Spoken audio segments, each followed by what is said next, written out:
You are so needy. That's the ultimate insult, right? But guess what? Having needs doesn't make you needy, and it's not a weakness. Being able to recognize and express your needs is actually pretty powerful, because honestly, there is no such thing as a happy relationship without them. But here's the tricky part. Not all needs are healthy, and if you're bringing unhealthy needs into your relationship, that's when connection suffers.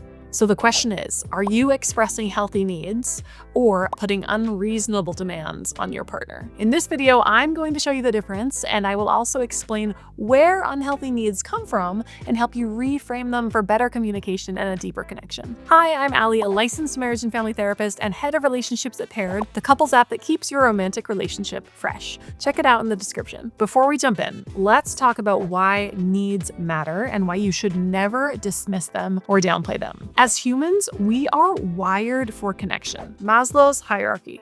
Once our survival needs are met, food, water, shelter, we seek belonging and love. And in relationships, needs are how we express that desire for connection. Just like a human will die without food, water, and shelter, a relationship will die without love, care, and connection. So think of it this way. When you express your needs, you're giving your partner the chance to show up for you. You're saying, hey, this is how you can support me and help me feel great in this relationship. On the flip side, if you don't express your needs, you're basically just expecting your partner to be a mind reader, everyone's biggest relationship complaint. And that's not fair on either of you. An important thing to remember is that even unhealthy needs matter, and they might show up in ways that feel controlling or super intense, but that doesn't mean that they're not valid. The truth is that unhealthy needs often point to something deeper, probably a past wound or part of us that feels unsafe. So instead of just pushing them down or judging ourselves, we should learn from them. They reveal what we're truly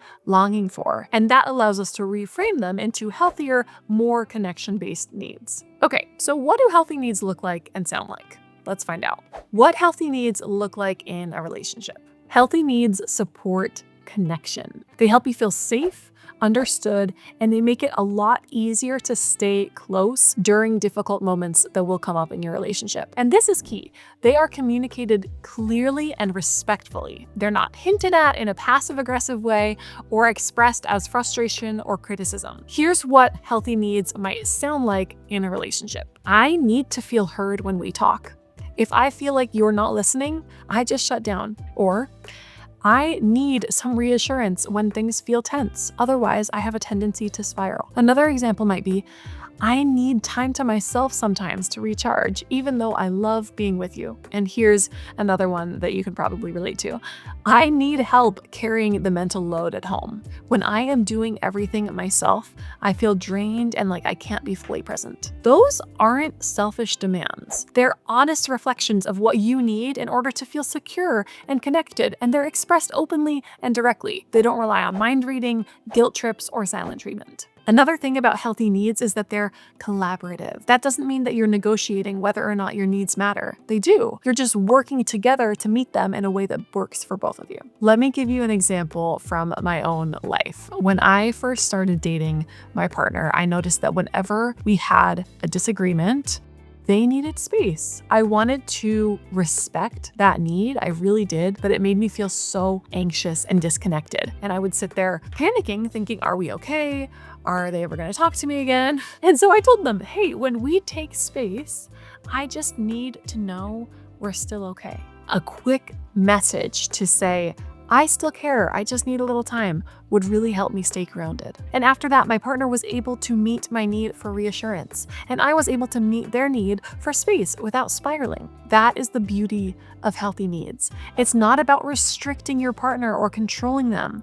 It's about creating a dynamic where both partners feel heard and supported. And in that dynamic is where connection grows. What unhealthy needs look like and where they come from. Now let's talk about unhealthy needs. These are often rooted in fear rather than connection, and they're usually a response to something that feels threatening. And while unhealthy needs are still valid, they do tend to damage your connection and create emotional distance. Unhealthy needs might sound like, I need to check your phone to feel secure.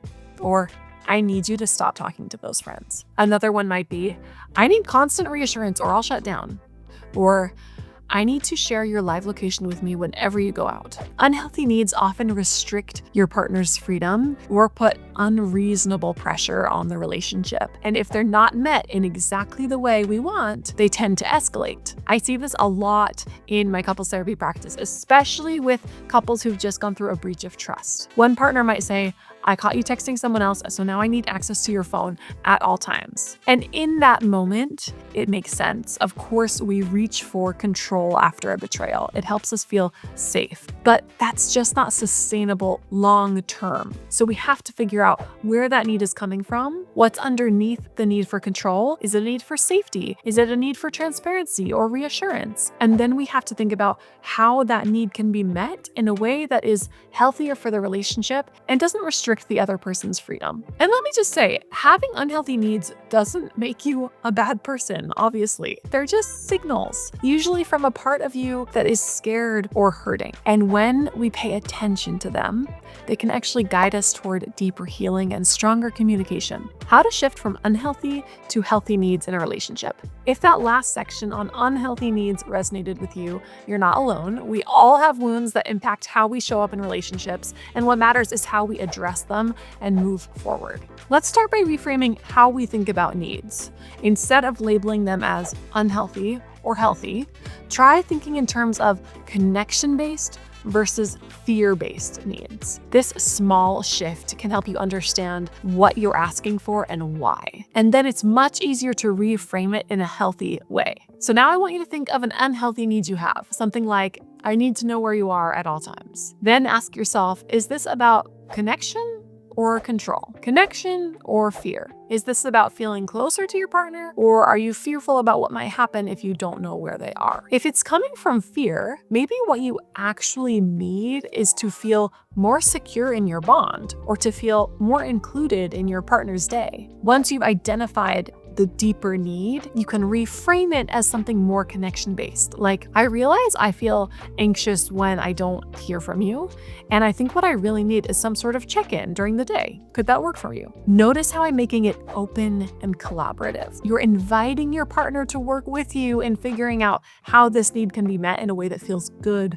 for both of you. And your partner may push back at this point. They might say, that's hard for me, or I'm not sure I can do that. And if that happens, don't shut down, okay? Try asking, what part feels hard? Is there a version of this that would feel more doable for you? Because the goal is not to erase your needs, it's to express them in a way that protects connection without crossing anyone's boundaries. And I'll be honest with you, it can be incredibly tough to do this. It requires you to be vulnerable and really acknowledge your deepest fears and insecurities. But if you're in a safe relationship and your partner is willing to meet you halfway, it does get easier with time, I promise. Once you've shifted from fear and control to connection and understanding, you will notice a huge transformation in your relationship. So that's the truth about healthy and unhealthy relationship needs.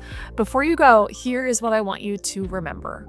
We all have needs. It's human. Having needs doesn't make you needy. Healthy needs foster connection. They're communicated clearly and respectfully. Unhealthy needs are often rooted in fear and can restrict your partner's freedom or place unrealistic demands on the relationship. You can reframe unhealthy needs by understanding the fear behind them and focusing on connection rather than control. You deserve to be in a relationship where your needs are heard, understood, and met. And that starts with recognizing and expressing them in a healthy way. So go ahead and be needy. Honestly, it's one of the best things that you can do for your relationship. If you're serious about strengthening your relationship, the Paired app makes it easy. With expert-backed advice, fun quizzes, and daily check-ins, it helps couples stay connected no matter how busy life gets. The link's in the description. And now I want to hear from you. We'll be running monthly Q&A sessions led by me, Allie, your qualified couples therapist. So if you've got any questions you want me to answer or topics you're especially interested in, this is your chance. Drop them in the comments. And if you enjoyed this video, don't forget to like and subscribe.